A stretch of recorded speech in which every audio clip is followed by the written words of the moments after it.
Hello, I'm Donnie DiGeronimo, and I'm here with Robbie Curry, and we're here to interview Lonnie Brandon, who worked for the Township of Montclair for many years, and I'll let him explain to you what he did there.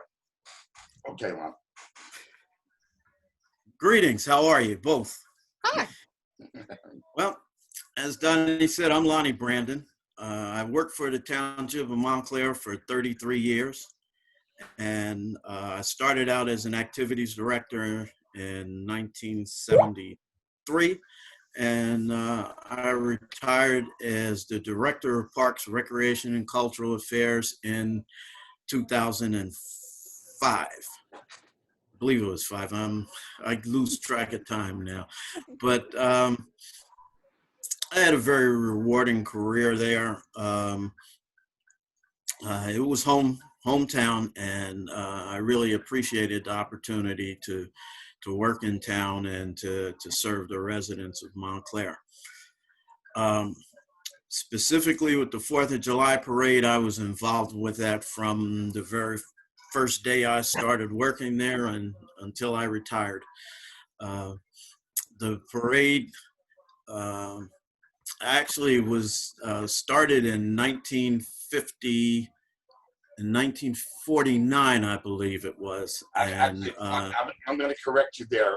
I only did some research from the Montclair Times. It actually started in 1885, but there were a lot of gaps in it between. So it continues from 49. I know that. Probably started in the war. Well, the modern day parade is actually the same age as I am.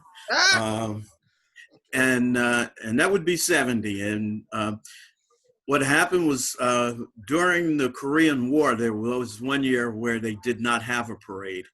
So that's why I believe it started the year before I was born, but then they missed a year in there during the Korean War.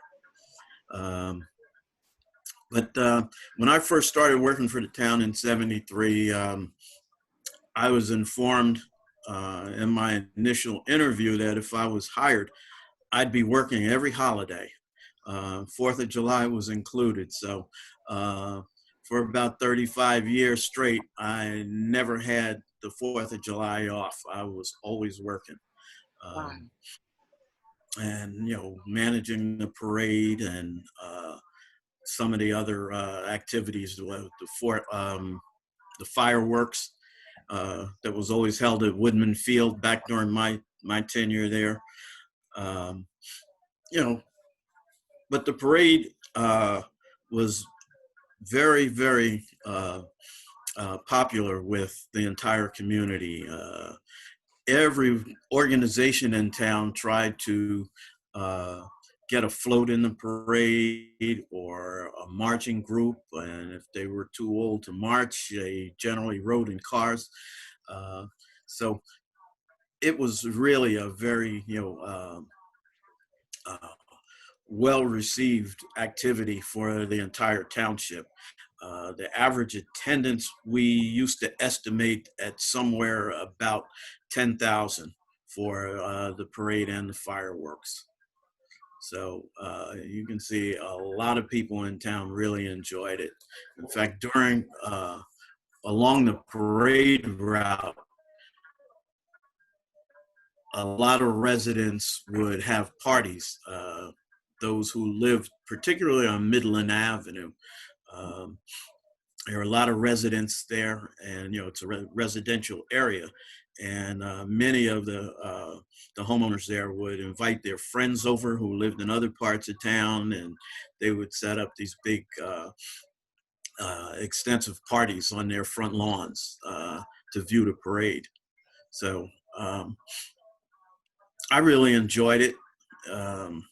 I met a lot of people who I probably would not have met because there were lots of volunteers that were necessary in order to make the parade go. And so I met people from all over because everybody, as I said earlier, was really, pretty enthusiastic about the parade. So we had members of various social organizations and residents at large who would join the 4th of July committee to help make sure that the event was well done.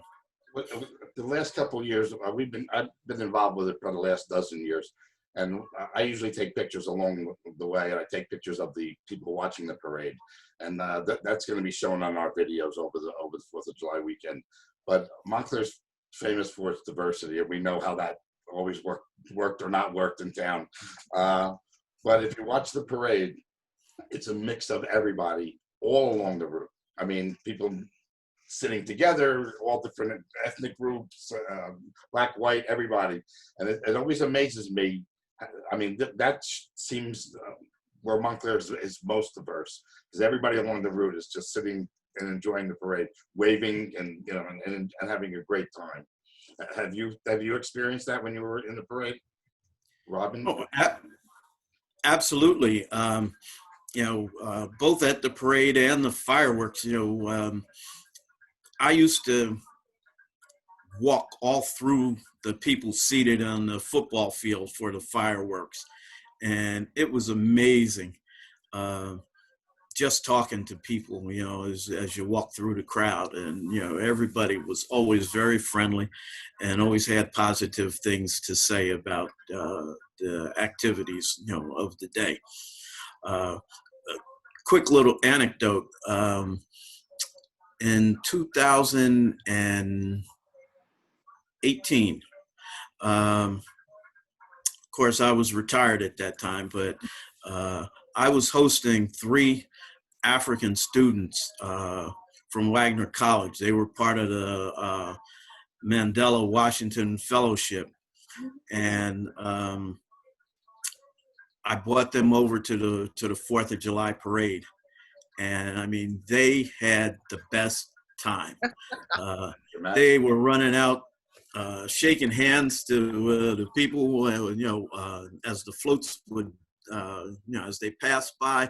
A lot of times they would pause where we were, and they would run out and they would shake hands with people. They were taking selfies with folks. I mean, it was really amazing to see their reaction. They had never even been to a parade. So they really enjoyed themselves. That's great. When you were young, what playground did you go to? We all went when I was very young, elementary school, I went to Hillside playground, because that's where I went to elementary school. But as I got a little older, I started to venture out quite a bit, and I had a lot of cousins who lived at the south end of town, so I would go down to Nishawane a lot. We started. So my family was Hillside and Nishawane. My family was always at Nishawane, and we used to either ride on the floats that they had, or we marched with them. But like you said before, everybody in the parks and the playgrounds and the little league teams, everybody was marching. What do you remember about the parade when you were young? Getting up and putting on my baseball uniform to be a part of it. I played baseball for all throughout my youth. I guess we started at 10 and went up to like 14 or 15, right up through my freshman year in high school. Yeah. And every year we were in the parade. The team, whatever team I was on, we were in the parade. And Robin, how about you? Did you march in the parade when you were young? When I was young, I didn't march in the parade. I always went to the parade. But when I got to high school, that's when I was in the marching band. I was part of the color guard. So we were part of the band front. So I was marched in the parade during those times. And we complained about it because we had those hot polyester uniforms on and those stiff hats and those boots. But I loved it. I complained about it, but I loved it. To this day, I'm mad that the high school's not in there now, because it was a fun experience. I always liked being in parades. So even after like high school and college and stuff like that, I was Girl Scout leader, so we would be in parades, and I liked that too, because I just like to be, walking around waving at people. I don't know why. Now, unfortunately, we can't seem to get any like high school bands because the kids are out of school and they don't participate. But that's an unfortunate thing. Now, Lonnie, I think it's 31 years ago. You were instrumental in starting the African American Heritage Parade and Festival. Yeah, that was in 1990, and there were some issues going on in town, some antisocial activity, and some of the people who lived in the Fourth Ward decided that we needed to do something positive to offer an alternative to some of the antisocial stuff that was occurring. And we decided that we would have a parade. And then as we discussed how that would shape up, we then decided that we should also have a festival, only because we were getting, hopefully we're going to, attract, thousands of people to leave their homes and go out to watch a parade. So we figured they should have something else to do with the remainder of the day. So that's when we started the festival and the parade. And for, I guess, the first 14, 15 years, we always had a parade and festival. And then we ran real short on volunteers at one point. So we did not have a parade one year. We just had the festival. And that stimulated a lot of interest for volunteers, the fact that we didn't have one. So a lot of people then joined the committee. Yeah, it's very successful now. Unfortunately, they had to cancel this year also, because that's usually the first Saturday in June, and that's tomorrow. We're interviewing William Scott, who brings the antique cars in both parades, actually. So we'll see. And he was the Grand Marshal last year. Yeah. For the Heritage Parade. Yeah. Yeah. Mm-hmm. Mm-hmm. One of the Grand Marshals. But that's a lot of fun every year. Yeah, we thought that it would be a good thing to have a parade, and we always selected senior citizens to serve as grand marshals, and we would always have a male and a female. And I guess through the first 5 or 6 years, it got to be a little joke, because most of the people that we had as grand marshals at that time were well into their 80s, and several of them passed away soon after serving as grand marshal. So at one point we had a little problem convincing some of these older people that they needed to do that and be recognized for their service to the township. Because they said, well, they don't seem to last too long after the parade's over. So That's funny.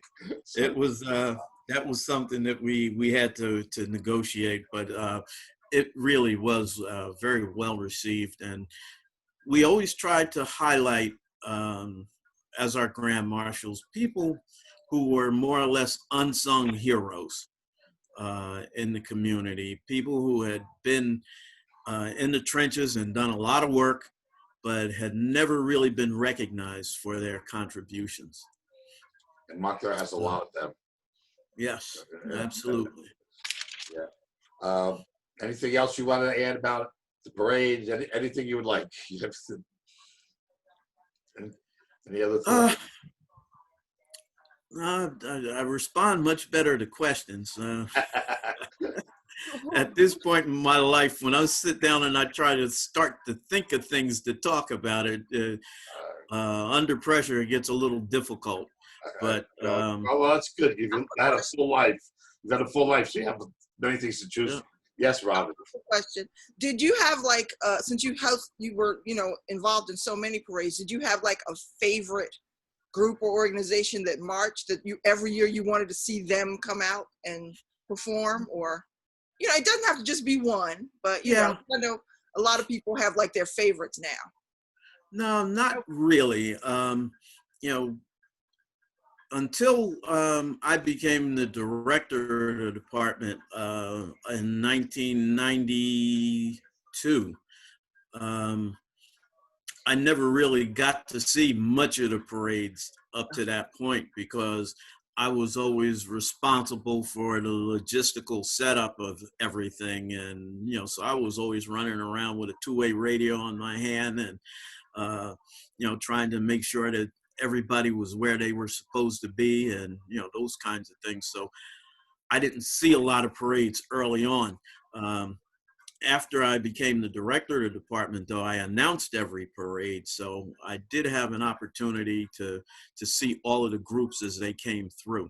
But in terms of a favorite, I don't think I ever had a favorite. It would probably vary from year to year, because, like anything else, some people do a great job some years and other years there's somebody else who steps up, so. But, it was always good to see the veterans groups because, they had, served the country, during World War II, the Korean conflict, Vietnam. So it was always good to see those folks come out and be recognized and to participate in the festivities. I'll tell you my favorite when I was young. At the end of the parade, there used to be like a lineup of all the town, the DPW, the public works trucks and garbage trucks and everything had been washed clean for the, and you would just see maybe 20 different vehicles from the town. And we all used to cheer for all that. Usually you knew somebody that was driving them also, Oh, yeah. It was always the most fun for me. I don't, Yeah. I guess I'm looking for a career for the town. So. And as a township employee, who was responsible for the acquisition of a lot of that equipment, we really, enjoyed putting out our newest equipment, for the 4th of July parade. And, as the technology advanced in maintenance equipment, we had a lot of cool pieces that were, a lot smaller, not necessarily the real big, garbage trucks and fire trucks and that kind of thing. We had a lot of little pieces that could do some really neat maneuvers in the street, so we would actually put on shows with those, smaller tractors and three-wheelers. I remember that. That was great. I helped with the African American parade also. And it's crazy to me because every other year it seems like the county comes every year, the sheriff's department.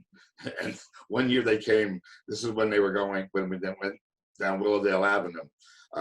And they came with 46 vehicles. And some of them didn't make it down the street. But it was, I was counting them as we were going, 46. It was kind of crazy. But impressive to see. And it is, with the social climate such as it is now, I've been giving that a lot of thought, and I hope in some of the future parades we don't have that overt display of war vehicles that the county has acquired. I agree. I totally agree.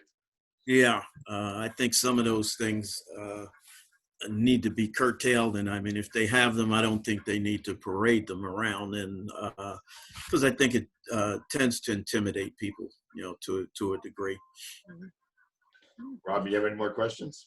I'm trying to think of any, because I'm like interested in like how the parade has changed from like, I remember back in the day, like I do remember, like I don't know if I would consider them my favorite part of the parade, but I do know that like when you were talking about the veterans, I remember one year I was out with my mom, and it was the time when like the Vietnam veterans were like finally getting their just due. And I remember when, they would march through the parade and stuff like that, and everybody would like stand and salute them and stuff like that. Whereas I guess back when I was younger, they didn't get such support, and that always made me feel, happy for them. Yeah. Okay. Well, I would imagine that when you were younger and the Vietnam conflict was actually, going on. Well, no, not that. Well, now I think I was a teenager, but I don't know if it was like something that I don't know if they never really spoke about it, or they just didn't. Because I remember when I was younger, like it was just getting on, like people were starting to give them their, like, I don't want to say their due, but they were kind of like acknowledging that, what they went through, and they they didn't come back. Yeah. Vietnam was very unpopular in the 60s and the 70s. So it took a while before those folks were accepted and their contributions were acknowledged in an honorable way. But I remember that, and it was nice to see. Everybody was applauding them, and and shaking their hands and stuff. Right.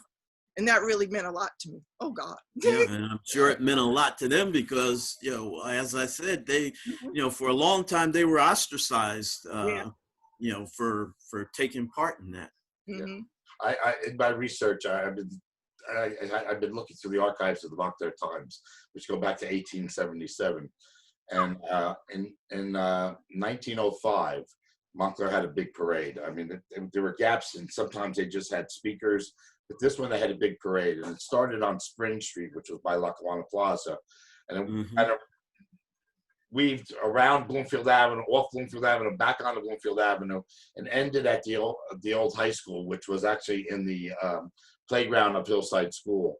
And the speaker that day, there was 2,500 people there for the speaker. The speaker that day was Booker T. Washington. So it was, Montclair was pretty ahead of the time at that point in time. And it's interesting to look at. Then they didn't have another parade really until like 1914, and that was a big parade. And then they had gaps during the wars and whatever. But most of them were like it seemed to have started with Civil War groups, some Civil War militias that were kind of left over. That they started marching with the fire departments at that point in time. Mm-hmm. Got an interesting history. Yeah. There. Yeah. Well, just another little piece of history for you. I did wear my 4th of July shirt. I've got mine on too. I have my shirt on. Yeah. And, I still have about 5 or 6 of these that, they pretty much just hang in my closet because I very rarely wear them. As a historian, I like to try and preserve things like that. So what do you have planned for this year's 4th of July, since it's just going to be a quiet one, or? I don't know. I live in Atlantic City now, and the governor last week just gave the okay for the casinos to open. So they're due to open on the 2nd of July. So hopefully I'll have a fireworks show. I don't know if they'll be able to arrange it at such short notice, but